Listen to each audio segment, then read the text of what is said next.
बहुत दिनों के बाद हस्तिनापुर से भगवान द्वारिका आए। भगवान के एक मित्र और मंत्री, नजदीकी हृदय से उद्धव जी महाराज, तो द्वारका पहुंचने के बाद भगवान उद्धव जी से कहते हैं कि सखा उद्धव, मैं क्या करने वाला हूं ये मैं किसी को नहीं बताता। मेरी लीला रहस्यमयी होती है, लेकिन मैं तुमसे बता रहा हूं कि 7 दिन के बाद द्वारिका की सारी लीला समाप्त हो गई। सारे जदवंशियों का नाश होगा, द्वारिका नगर समुद्र में डूब जाएगा। 16,108 जो इनकी रानियां हैं, भगवान ने बताया इसमें 8 जो प्रमुख पटरानियां हैं, रुक्मिणी, जामवंती, सत्यभामा इत्यादि, वे मात्र बचेगी। और अर्जुन से कह देना कि इन 8 पटरानियों को लेकर हस्तिनापुर चला जाएगा, बाकी सभी डूब जाएंगे। ये लीला यही संपन्न होगी। उद्धव जी भगवान के चरण पकड़ के रोने लगे। प्रभु, इतना सुंदर हंसता खेलता आपका परिवार, जदवंशी का परिवार है, आप इसे विनाश क्यों करेंगे? तो भगवान कहते हैं मेरा अपना और पराया तो कोई होता ही नहीं। ये जदवंशी बड़े अहंकारी हैं और बड़े शक्तिशाली हैं। मेरे जाने के बाद, क्योंकि मैं 7 दिन के बाद द्वारिका त्याग कर बैकुंठ जाने वाला हूं, अब मेरी लीला संपन्न हो गई, तो मेरे जाने के बाद ये जदवंशी दुनिया वाले को जीना हराम कर दे, इसलिए मैं जाने से पहले इसे समाप्त कर दूं। उद्धव जी कहते हैं तो आप हमें साथ ले लीजिए, कम से कम मैं आपके बिना नहीं जी सकता। भगवान कहते हैं ये प्रकृति का नियम है, न कोई किसी के साथ आता है न जाता है। तो मेरे साथ जब जन्मने लिए तो मेरे साथ प्रस्थान कैसे करोगे? उद्धव जी कहते हैं तो मेरे जीने का सहारा क्या होगा? भक्त भगवान के बिना नहीं रह सकते, भगवान से अलग नहीं रह सकते। उद्धव जी तो भगवान के बड़े अंतरंग भक्त हैं, परम भक्त हैं। तो भगवान कहते हैं कि मैं अपना एक रूप श्रीमद् भागवत में प्रवेश कर रहा हूं। भागवत मेरा स्वरूप है और तुम भागवत का सहारा लो। जो भागवत के साथ जुड़ा हुआ है उसे कृष्ण का वियोग नहीं हो सकता, उसे हमेशा कृष्ण मिलन का आनंद प्राप्त होगा। ऐसा भगवान ने उद्धव जी से कहा। और इनके वंश पर 3 शाप है। दुर्वासा जी का शाप है, गांधारी का शाप है, अष्टावक्र का शाप है। दुर्वासा जी ने जदवंशियों के विनाश का शाप दिया, क्योंकि जदवंशी नौजवान दुर्वासा जी का अपमान किया था परीक्षा लेकर। गांधारी कुरुवंश के नाश के प्रतिशोध में कृष्ण को शाप दी थी कि तुम मेरे एक सपुत्र में एक को भी जिंदा नहीं रहने दिया, तो तेरे वंश का भी इसी तरह नाश हो जाएगा। ऐसा गांधारी ने शाप दिया था। भगवान तो सबको शिरोधार्य करते हैं, सर्वशक्तिमान रहते हुए भी दुर्वासा के शाप को भी, गांधारी के शाप को भी और उनकी महारानियों का विनाश हुआ अष्टावक्र के साथ। ये महारानियां सब बड़ी सुंदरी थी और अष्टावक्र 8 जगह से टेढ़े थे। अष्टावक्र मिथिला के ही थे रहने वाले, लेकिन अष्टावक्र में इतना दिव्य ज्ञान था कि जनक जी की सभा में अष्टावक्र ने सारे विद्वानों को पराजित कर दिया था। और कृष्ण की सभा में जब अष्टावक्र गए तो महारानियां सब हंसने लगी, ठहाके मार इनकी कुरूपता को देख। अष्टावक्र ने कहा कि तुम अपने सौंदर्य के अहंकार में ऐसी डूबी हुई हो कि मेरे अंदर जो दिव्य गुण है नहीं देखा, मेरे शरीर के ढांचे को देखा टेढ़ा मेढ़ा। ये शरीर परमात्मा का बनाया हुआ है, वो जब जिसको जैसा बना देता है वो फरमा में वैसा ही बनता है। उन्होंने साफ इस तरह से भगवान अपनी वाणी अपनी लीला संपन्न करते हुए सारे यदुवंशी प्रभास क्षेत्र गए स्नान करने, ग्रहण स्नान, और मदिरा पीकर वही मस्त थी, सब आपस में लड़ने लगे। दुर्वासा के शाप से जो लोहे का चूर्ण एरक का वृक्ष बना था उसी पत्ते से लड़ाई की, सारे यदुवंशियों का विनाश हो। ऐसी लहर आई कि द्वारिका नगर समुद्र में विलीन हो गई। भगवान कृष्ण को व्याधे का बाण लगा, वो भी वैकुंठ पधारे। और अर्जुन कृष्ण के वियोग में आंसू बहाते हुए इन 8 पटरानियों को लेकर हस्तिनापुर प्रस्थान किए। रास्ते में आदिवासी कोल भीलों ने इन महारानियों को का सब कुछ छीन लिया।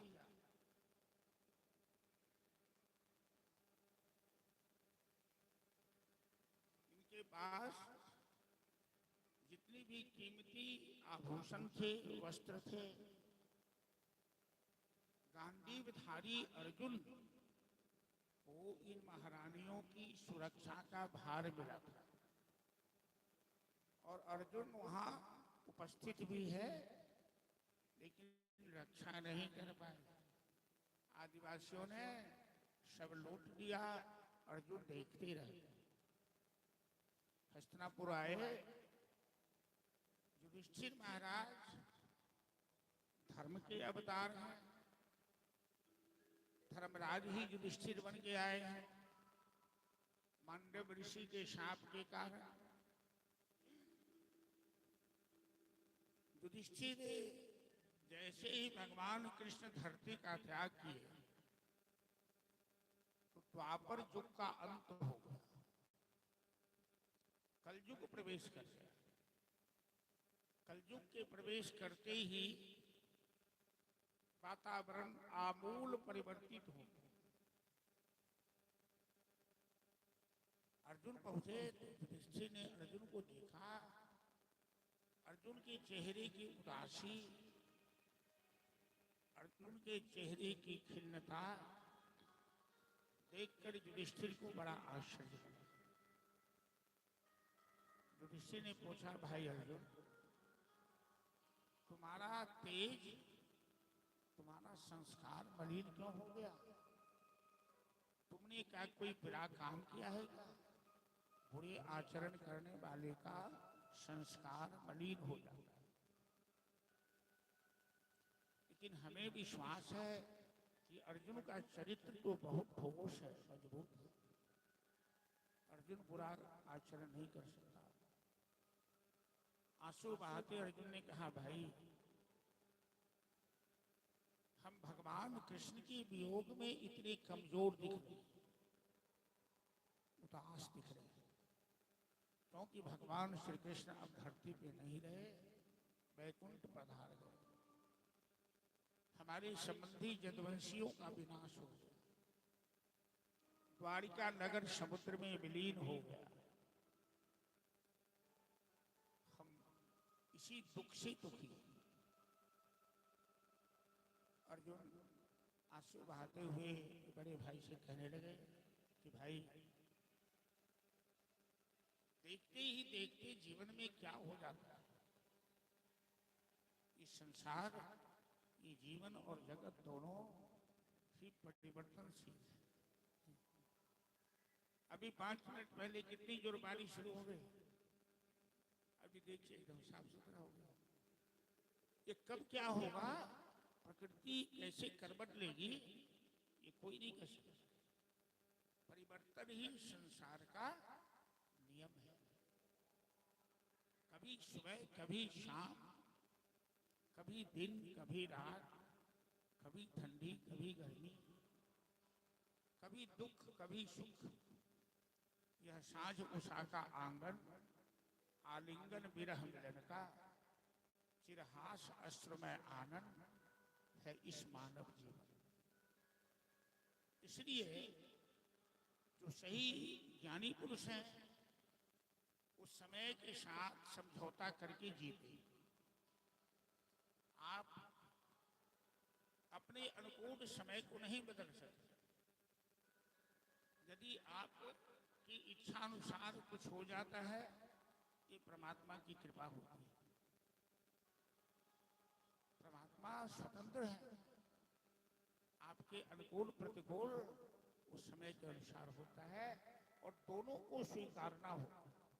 यदि अमीरी आई है उसे भी स्वीकारो, गरीबी आई है उसे भी स्वीकारो। अच्छा बुरा सब कुछ सहना, क्योंकि जीवन और जगत एक परिवर्तन है। इस परिवर्तन को स्वीकारना पड़ेगा। यही सच है, जीवन का यही सच्चाई है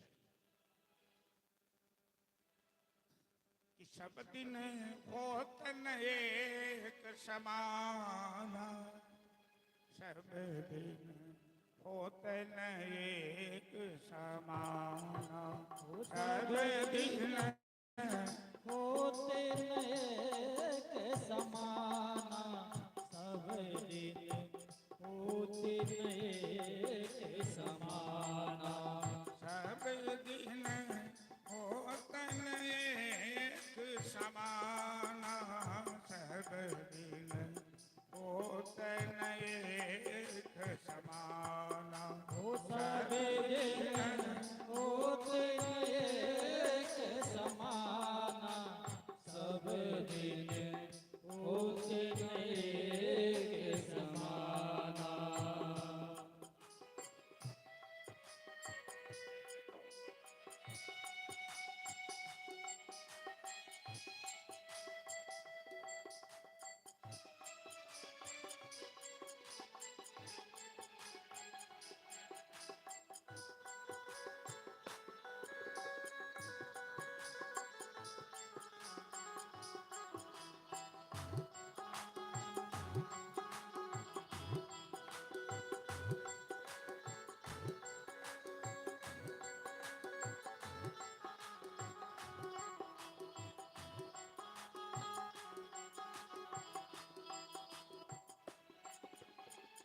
एक दिन राजा हरिश्चंद्र घर, संपत्ति भरे खजाना। एक दिन राजा हरिश्चंद्र घर, संपत्ति भरे खजाना। एक दिन जाए तुम घर सेवक, एक दिन जाए तुम घर सेवक, मर घट करे बसाना। सब जय दिन जय होत न एक समान, हो सब दिन होत न एक समाना, सब दिन होत न एक समाना।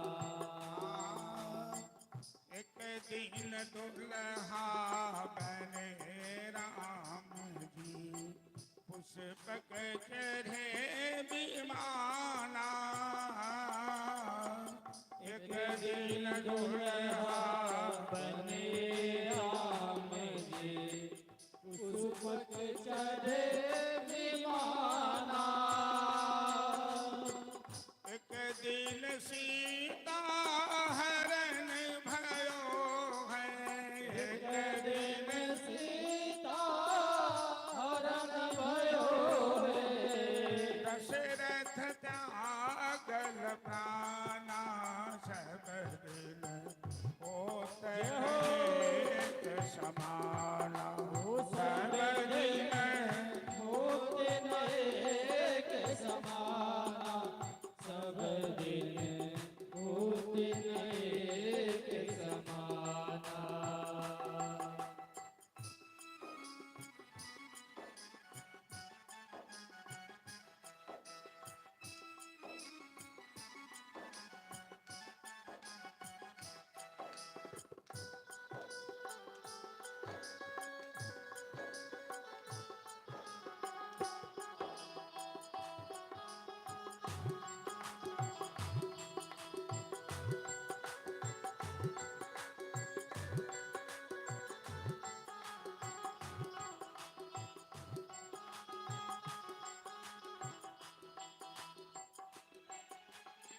एक दिन अर्जुन महाभारत में लड़ते इंद्र समाना। एक दिन अर्जुन महाभारत में लड़ते इंद्र समाना। एक दिन भीलन लूट लियो है, एक दिन भेलन लूट लियो है। वही धनुषा भगवाना, सब दिन होत एक समाना। सब दिन होते न एक समाना, सब दिन होते न एक समाना। सब दिन होत एक समाना, सब दिन होत एक समाना। सब दिन होते न एक समाना, सब दिन होते न एक समाना। जय जय श्री राधे श्याम। एक दिन बालक जन्म ले तुहें, एक दिन भये सयाना। एक दिन चिता जरे मर घट में, धुआं उड़त असमाना। कहत कबीर सुनो भाई साधु, यह पद है निर्वाणा। जो यही पद के अर्थ लगावे, वही चतुर शयाना। तो वही शयाना है, वही समझदार है। कि समझ ले कि जीवन में एक जैसा हमेशा नहीं। युधिष्ठिर महाराज तुरंत अपने पौत्र परीक्षित को सिंहासन पर बैठा दिया। कुंती भगवान कृष्ण के प्रस्थान की खबर सुनते ही अपने जोग बल से अपना शरीर त्याग दिया। 5 पांडव द्रौपदी के साथ और एक वफादार कुत्ता उनके साथ स्वर्ग की यात्रा की। क्रमशः बारी बारी से सभी विचुरते चले। नकुल, सहदेव, अर्जुन, भीम, द्रौपदी। एक युधिष्ठिर महाराज सदेह स्वर्ग गए, एक वो वफादार कुत्ता उनके साथ स्वर्ग गए। एक कुत्ते में भी ईमानदारी होती है कि जिसका नमक खाता, जिसकी रोटी खाती, उसके साथ वो गद्दारी नहीं करता। यदि इंसान की तुलना की जाए अधिक संख्या में ऐसे लोग मिलेंगे गद्दारी करने वाले, विश्वासघात करने वाले। परीक्षित महाराज बड़े संस्कारी, बड़े प्रतापशाली थे। अल्पकाल में 3-3 अश्वमेध यज्ञ किए। अश्वमेध यज्ञ कोई साधारण राजा नहीं कर सकता था। जिन राजा में विश्व विजय करने की क्षमता होती थी कि क्योंकि अश्वमेध यज्ञ तभी संपन्न होगा जब अब विश्व पे अपना झंडा फहरा सकते। एकात छत्रम जगतः प्रभु, एक छत्र विश्व पर जिसका शासन हो वो चक्रवर्ती सम्राट है। परीक्षित महाराज ये तीसरे अश्वमेध यज्ञ कर रहे थे जबकि अल्पायु थे। दिग्विजय के क्रम में अपने शिविर में विश्राम कर रहे थे। उन्होंने देखा एक काला पुरुष एक बैल को पीट रहा है। बैल के आगे आगे एक गाय, एक बछड़ा आंसू बहाते हुए भगा जा रहा है। बैल की 3 टांग समाप्त है, एक ही टांग पे, एक ही पांव पे चल रहा है। ऊपर से एक काला पुरुष डंडा से उसे मार रहा है। परीक्षित को बड़ा क्रोध आया, तरकस से बाण निकाला, धनुष उठाया, कहा अरे पापी, मेरे शासन काल में तुम इतना बड़ा न्याय कर रहे हो, अभी हम तुम्हें मृत्यु दंड देंगे। काला पुरुष ने डंडा हाथ से फेंकते हुए हाथ जोड़कर खड़ा हो गया। कहने लगा महाराज महाराज, मेरे ऊपर बाण मत चलाना। परीक्षित ने पूछा तुम हो कौन पापी? उस व्यक्ति ने कहा मेरा नाम कलयुग है महाराज। परीक्षित कहते हैं कि तुम इतने बुरे हो, इस बैल की हालत तो देखो, एक पांव पे किसी तरह चल रहा है, तुम वो भी पांव उसे तोड़ना चाहते हो। परीक्षित ने पूछा उस बैल से कि हे वृषभदेव, आप कौन हैं? बैल ने कहा महाराज मैं तो धर्म हूं। कलयुग में मेरे एक ही पांव बचे रहते हैं, 3 टूट जाते हैं। सतयुग में चारों चरण हमारे ठीक रहते हैं, त्रेता में 3 ठीक रहता है, द्वापर में 2 ठीक रहता है, कलयुग में एक ही ठीक है। तो कलयुग में न तपस्या सत्य रह जाता है, कलयुग में न पवित्रता रह जाती है, कलयुग में न अहिंसा रह जाती है, केवल दान रह जाता है। कलयुग के लोग दान करने में पीछे नहीं रहते और दान के बल पर ही धर्म टिकाता है। तो परीक्षित ने कहा कि तुम्हें जीने का अधिकार नहीं है, मेरे शासन काल में तुम धर्म को नष्ट करना चाहते हो, मैं तुम्हें मृत्यु दंड दूंगा।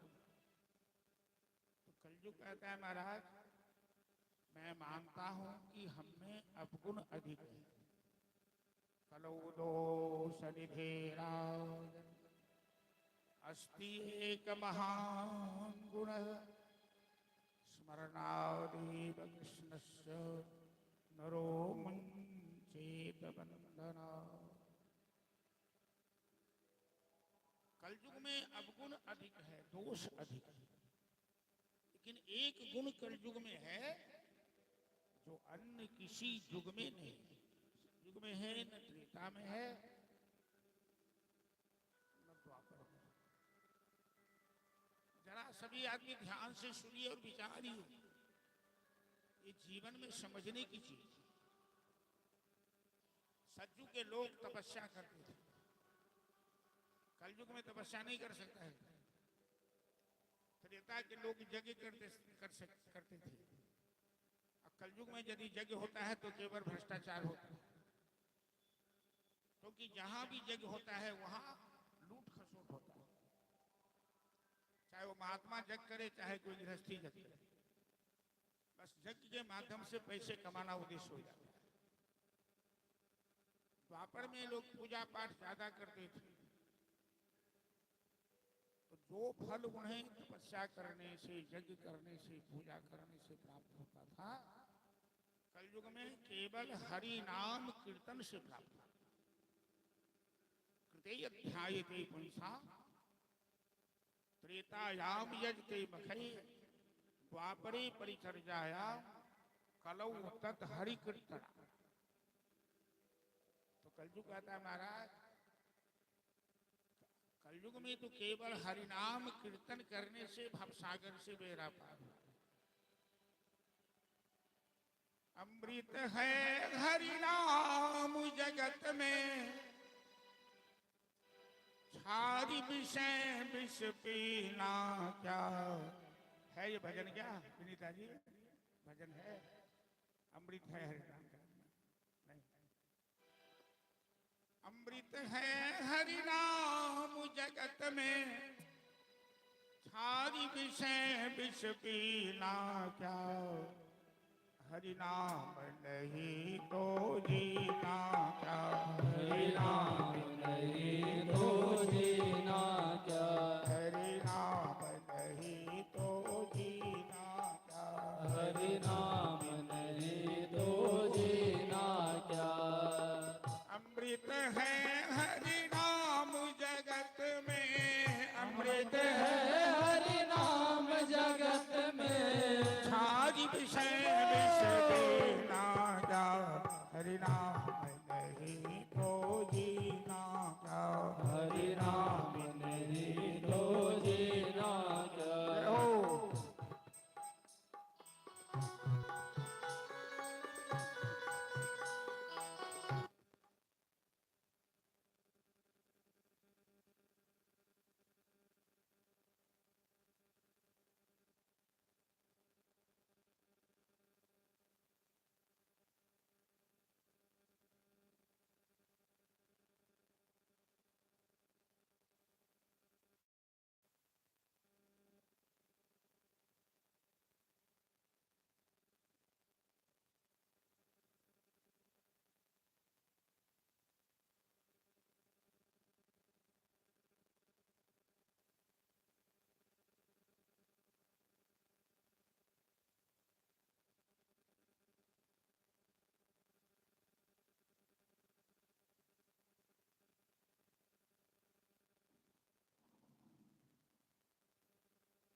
हेलो। हरिनाम नहीं तो जीना क्या। हरिनाम नहीं तो जीना क्या।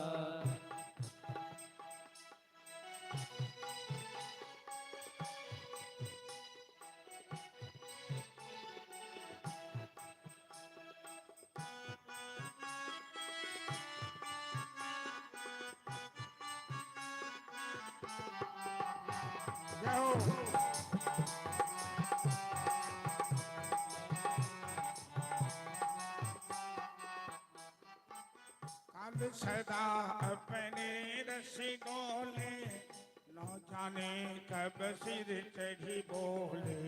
काल सदा अपने रस डोले, न जाने कब सिर चढ़ बोले। हाँ काल सदा अपने रस डोले, न जाने कब सिर चढ़ी बोले। काल सदा अपने रस डोले, न जाने कब सिर चढ़ बोले। प्रभु का नाम जपो निशिवासर, प्रभु का नाम जपो निशिवासर, इसमें वर्ष महीना। हरि नाम नहीं तो जीना था। हरि नाम नहीं तो जीना क्या। हरि नाम नहीं तो जीना था। हरि नाम नहीं तो जीना हेलो, क्या। कहीं तोड़े में भरा कर रखे।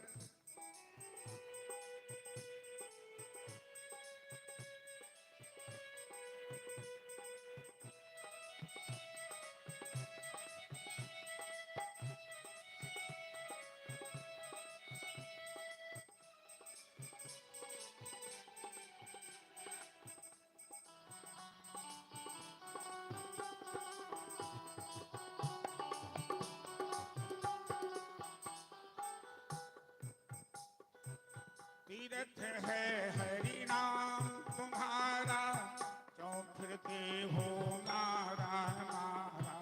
तीर्थ है हरि नाम तुम्हारा, क्यों फिरते हो मारा मारा। हम लोग तीर्थ यात्रा खूब करते हैं और बड़ी गर्व के साथ कहते हैं कि मैं 4 धाम की यात्रा करके आ रहा हूं। मैं रामेश्वर, कन्याकुमारी, बद्रिका आश्रम कहाँ घूम के आ रहा हूं। ये भाई सभी जगह घूमने से तुम्हें क्या मिला? भगवान का नाम नहीं लिया तो कोई तीर्थ नहीं हुआ, और यदि भगवान का नाम ले लिया तो सारे तीर्थ तेरे उस नाम के अंदर आ गए। तीर्थ है हरि नाम तुम्हारा, क्यों फिरते हो मारा मारा। तीर्थ है हरि नाम तुम्हारा, क्यों फिरते हो मारा मारा। नाम का तीर्थ किया नहीं तो, नाम का तीर्थ किया नहीं तो, काशी और मदीना जा। हरि नाम नहीं तो जीना था, हरि नाम नहीं तो जीना था। हरि नाम नहीं तो जीना था। हरि नाम नहीं तो जीना था। जय हो।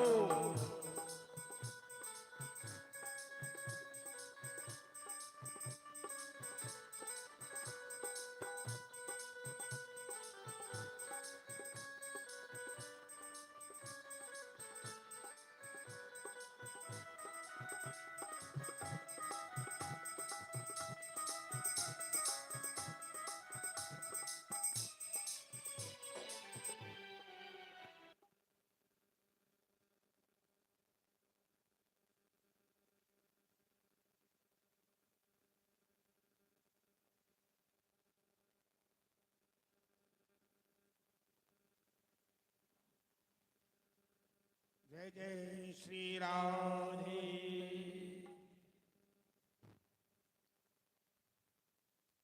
भूषण से सब अंग सजाए, जिह्वा से हरि नाम लगाए, पूरे शरीर को सजा लिया है ना।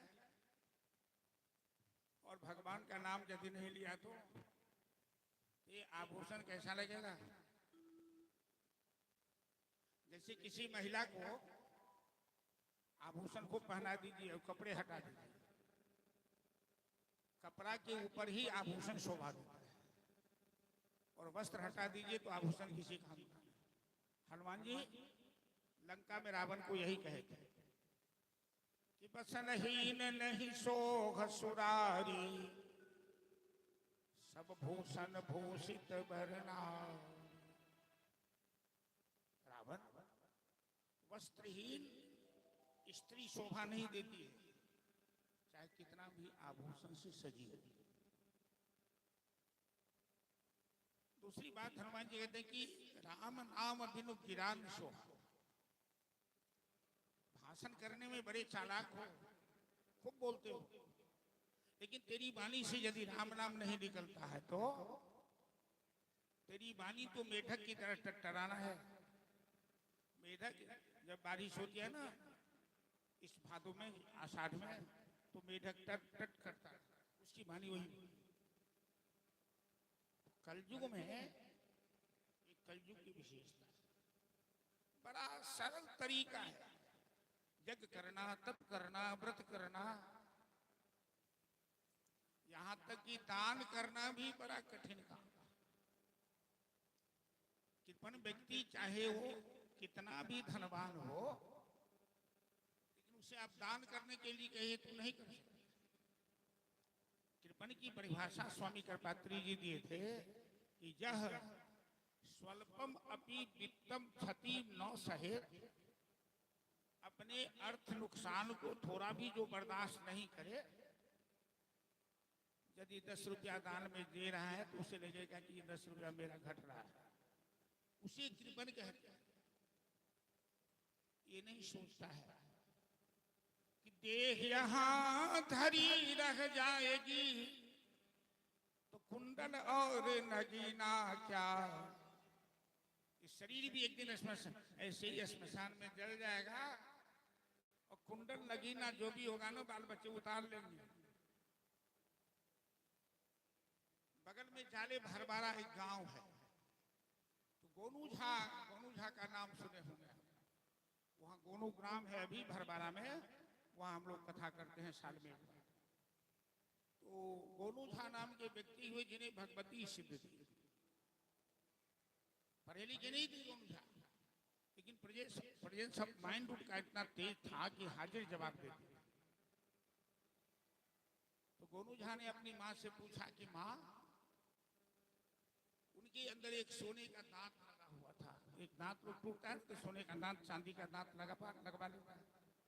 तो माँ से पूछा कि माँ, मैं मरूंगा तो ये सोने का दांत का तुम क्या करोगी?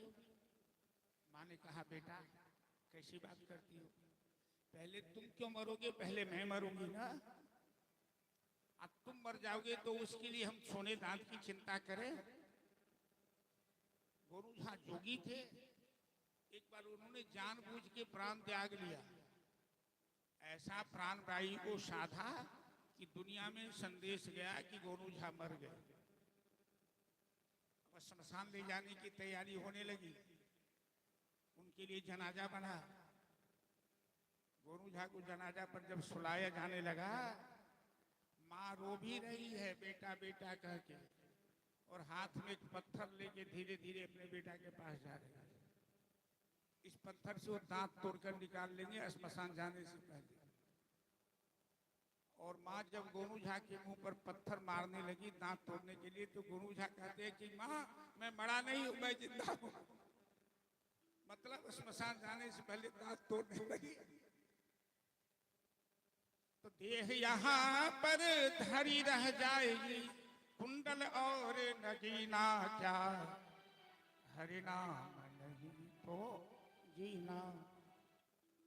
तो कलयुग में मैं ये कहना चाह रहा हूं कि और कुछ नहीं पालेगी, पूजा पाठ तीर्थ दान कोई ये बात, लेकिन भगवान का नाम तो ले सकते हैं। गरुड़ पुराण में भगवान कहते हैं कि सुलभम भगवान नाम जिह्वा चौबसवर्तिनी, भगवान का नाम सुलभ है, मुंह पास में है, जिह्वा पास में है, तो बिस्तर पर पड़े पड़े भी तो नाम ले सकते हो ना। नाम लेने में कोई संविधान नहीं, कोई नियम कानून नहीं है। श्मशान में लो, शाम में लो, दोपहर में लो, रात में लो, जब लो, नहा कर लो, बिन नहाए लो, खा कर लो, बिना खाए लो, वो तो परम पावन है। वो अपवित्र को भी पवित्र कर देता है। तो नाम लेने में क्या हर्ज है? नाम लेने से ही कलयुग में भवसागर से बेड़ा पार होता है।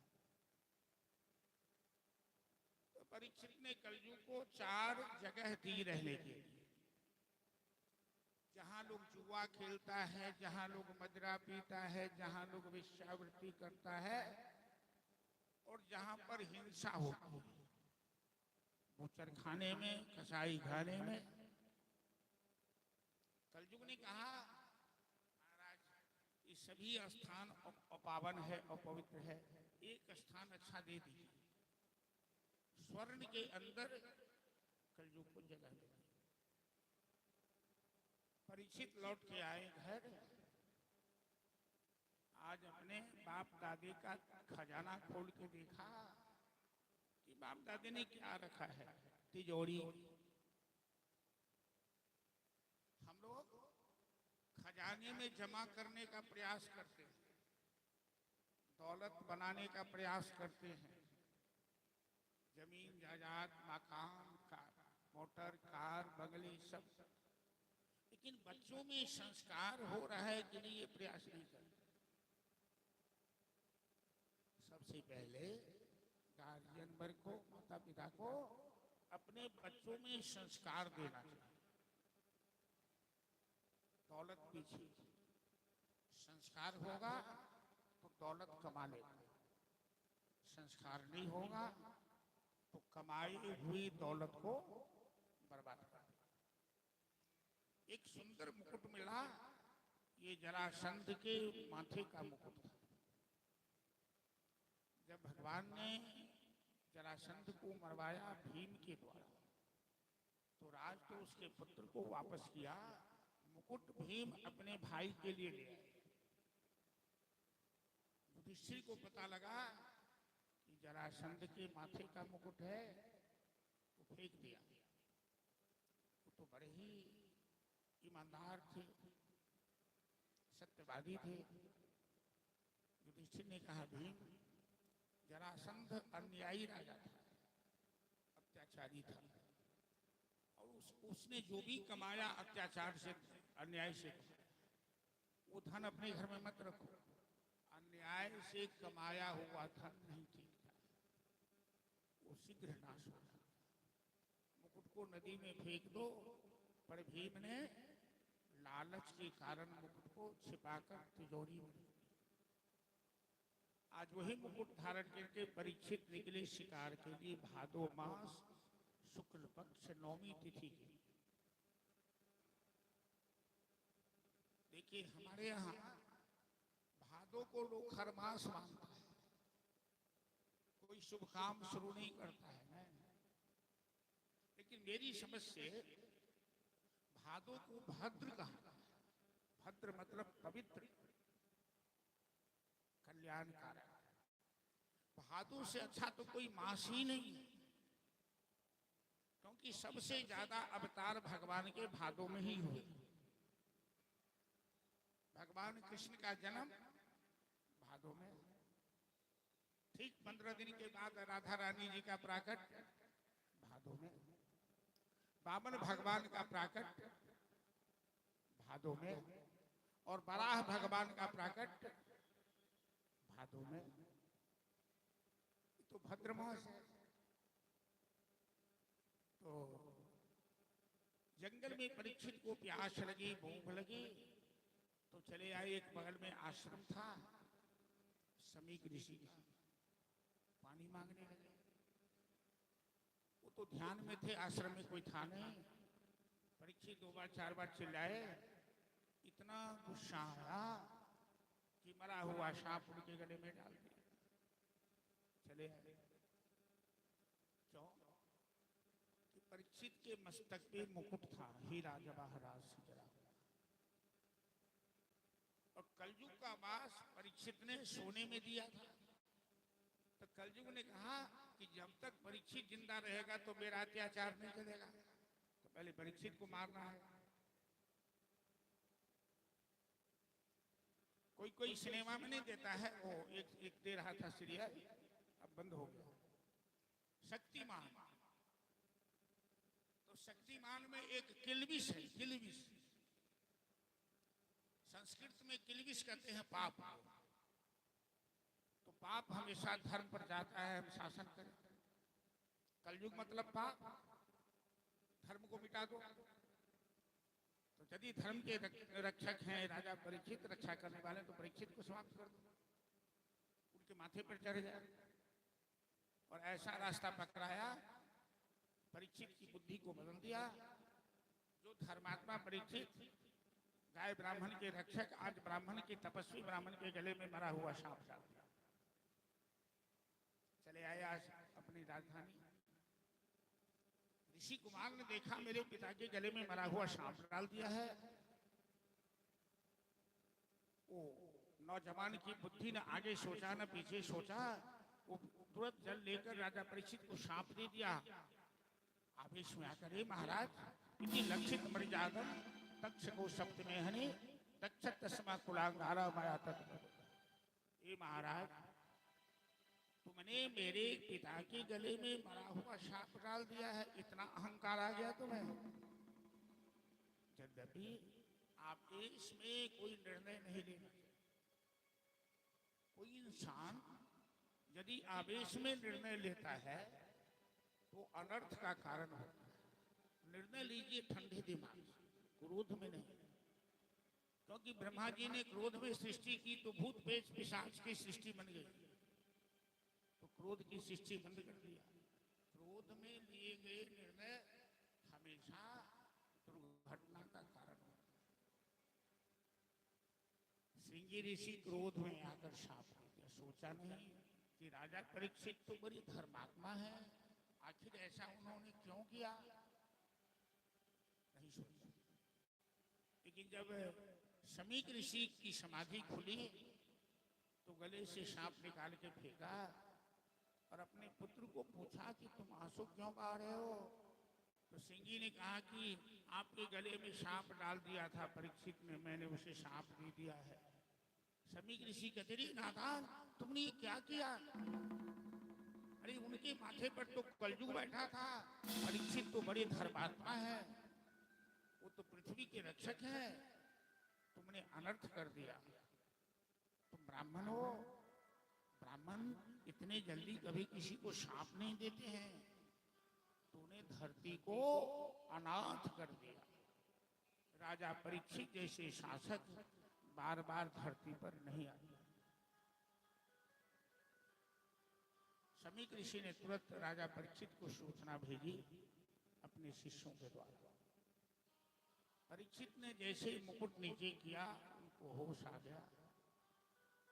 परीक्षित समझ गए कि मेरे जीवन में कोई दुर्घटना होने वाली है। तब तक में ऋषि कुमार ने कहा, महाराज 7वें दिन आपकी मृत्यु हो जाएगी। ऋषि कुमार ने आपको शाप दे दिया है। यही शाप, जो शाप आपने ऋषि के गले में डाला था, वही तक्षक बन जाएगा, जिंदा हो जाएगा और आपको बस लेगा। परीक्षित समझ गए कि ऋषि की वाणी कभी व्यर्थ नहीं हो सकती। तुरंत अपने पुत्र जन्मेजय को सिंहासन पर बैठा दिया और गंगा के किनारे समाधि लगा दी। जीवन विचित्र है, संसार विचित्र है। इतना बड़ा राजा, इतना बड़ा स्वराज साम्राज्य, वैराग्य, धन धान्य, आज सब बेकार हो। अकेले गंगा के किनारे आंखें मूंद कर प्रभु को स्मरण करने लगे और उदास हो गए। परीक्षित महाराज उदास इस बात से नहीं हुए कि मैं 7वें दिन मर जाऊंगा, मृत्यु हो गई। इस बात से उदास हुए कि अभी तक मैंने अपने लिए कुछ भी नहीं किया, जो किया स्वराज साम्राज्य के लिए किया। खबर चारों तरफ फैल गई, भीड़ लग गई। वहां ऋषि मुनि ज्ञानी ध्यानी नागा धर्मानी सभी इकट्ठे हो गए। एक चक्रवर्ती सम्राट को शाप मिला है। तो परीक्षित महाराज सभी से चिल्ला चिल्ला के पूछने लगे, हे ऋषिवर, हे ज्ञानी जन, आप लोग तो बड़े ज्ञानी हैं, बताइए मैं क्या करूं? हमें 7वें दिन हमारी मृत्यु हो जाएगी, अभी तक मैंने अपने लिए कुछ नहीं किया है। आप लोग तो बड़े अनुभवी हैं, हमें क्या करने से 7 दिन में उद्धार हो जाएगा? मार्गदर्शन कीजिए। लेकिन कोई ऋषि मुनि इनकी बात का जवाब नहीं देगा। दिगंबर वेश में, लंबे बाल, लंबे ललाट, लंबी भुजा, श्याम बरन, मात्र लंगोटी धारण किए, 16 साल की उम्र है। और उनकी सभा में प्रवेश करते ही जितने बड़े बड़े वयोवृद्ध ऋषि मुनि ज्ञानी ध्यानी नागा धर्मानी थे, सभी उठकर खड़े हुए। उनके पिता व्यास जी भी सभा में बैठे, जिन्होंने भागवत लिखा। सबने उनका अभिवादन किया। सुखदेव जी मंच पर आसीन हुए। राजा परीक्षित अभी तक जो बड़े निराश थे, वो मुस्कुराने लगे। उन्होंने सुखदेव जी का चरण धोया, फूल चंदन आदि लेकर उनकी पूजा की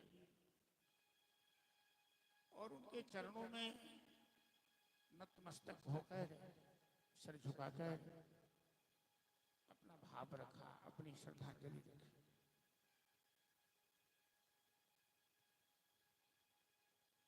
इन संत में क्या रखा है पता नहीं। जिनके शरीर पर कपड़े भी नहीं है, जिनकी उम्र भी नहीं है, जिनके अंदर कोई ताम झाम भी नहीं है, फिर भी भारतवर्ष के जितने ज्ञानी हैं, बड़े बड़े वयोवृद्ध ऋषि मुनि साधक, सभी उनके सामने नतमस्तक हैं।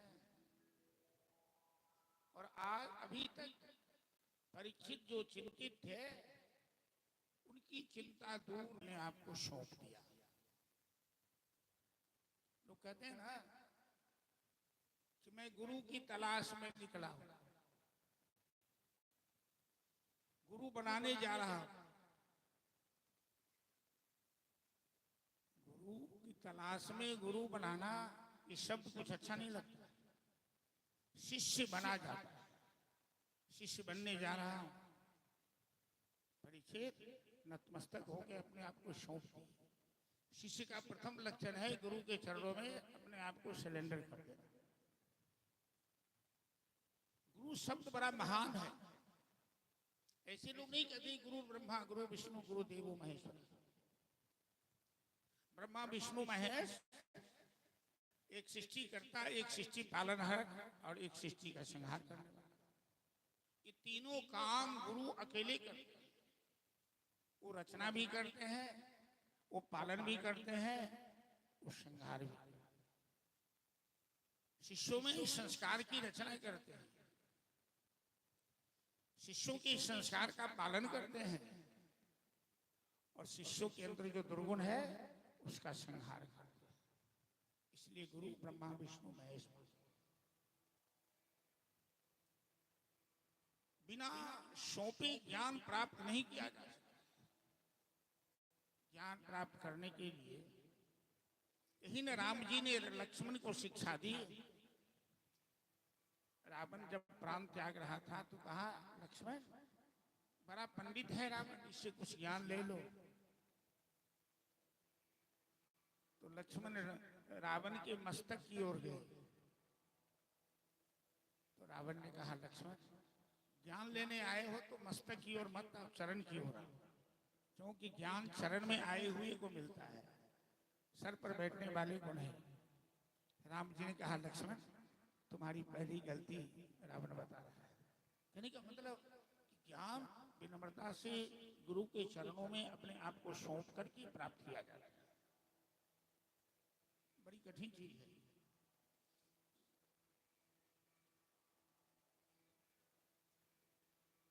सुखदेव जी परीक्षित कहते हैं, गुरुदेव अब तक तो मैं दुखी था कि हमें 7 ही दिन जीना है। अब तक अपने लिए कुछ नहीं किया, जो किया संसार के लिए किया, स्वराज साम्राज्य के लिए किया। अतः पिछामि संसिद्धिम योगी नाम परमम गुरु कि पुरुषस्य यत् कार्यम म्रियमाणस्य सर्वथा। जो मनुष्य निश्चित ही मरने वाला है, ऐसे मनुष्य को क्या करना चाहिए, अब तक क्या किया ये पता नहीं है।